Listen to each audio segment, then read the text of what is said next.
সৈয়দুনা আব্বাস নবীর চাচা, উনি দেখলেন রহমতুল্লিল আলামিন কোথায় ঢুকেছে, মসজিদে ঢুকেছে। আমার রসুল আঙ্গুল দিয়ে ইশারা দিয়ে বললেন, চাচা কাউকে বলিয়েন না, আপনি আওয়াজ করিয়েন না। তো সৈয়দুনা আব্বাস রাদিয়াল্লাহু তাআলা আনহু দেখে দাঁড়িয়ে রইলেন। আমার নবীজি ঢুকে কোনাকুনি বরাবর দাঁড়িয়ে আছে।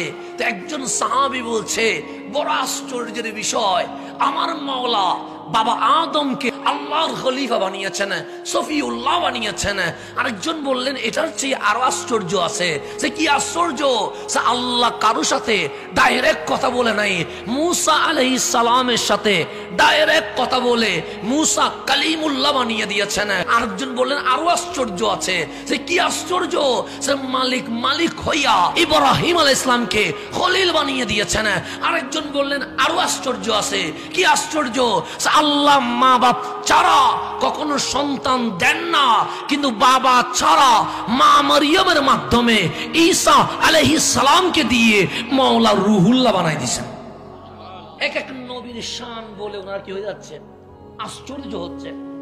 আমার রসুল যখন দেখলেন আলোচনা শেষ, আলোচনা কামলিওয়ালা আস্তে করে সবার সামনে এসে বললেন, আমি শুনেছি তোমরা যা বলেছ, আমি শুনে গেছি। সাহাবায়ে কেরাম বলছেন, নবী গো, আমরা মনে করছিলাম আপনি নাই, সেজন্য আলোচনা করছিলাম। আমার রসুল বলেন, ভুল করে নাই, আদম সফিউল্লাহ ওয়া হুয়া কাযালিক, কথা সত্য, উনি সফিউল্লাহ। মুসা কালিমুল্লাহ ওয়া হুয়া কাযালিক, কথা সত্য। হযরত ঈসা রূহুল্লাহ ওয়া হুয়া কাযালিক, কথা সত্য। ইব্রাহিম খলিলুল্লাহ ওয়া হুয়া কাযালিক, কথা সত্য। তোমরা বাড়াবাড়ি করো নাই। কিন্তু মান আনা, আমি কে জানো? সবাই বললেন, ইয়া রাসূলুল্লাহ, আল্লাহু ওয়া রাসূলুহু আ'লাম, আল্লাহ এবং রাসূলই ভালো জানেন। আমার কামলিওয়ালা বললেন, যাদের আলোচনা তোমরা করেছো, ওরা যদি আজকে থাকতো, নবুয়ত রাসালত ক্যান্সেল করে আমি নবীর উম্মত হয়ে যেতাম। আনা ইমামুল আম্বিয়া ওয়া সাইয়্যিদুল মুরসালিন, আমি নবী কুলের ইমাম, রসুলদের সর্দার।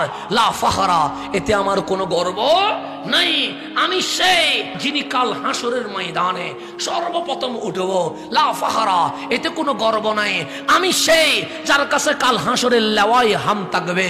আমি সেই রসুল, যখন সমস্ত নবী রসুল নফসি নফসি করবে, আমি নবী সর্বপ্রথম জান্নাতের দরজায় টাক টাক করব। আর ভেতর থেকে রহমান বলবে, নবী গো, আপনাকে অভিনন্দন জানানোর জন্য আমি আল্লাহ ইন্তজারে আছি। এটার নাম রহমতুল্লিল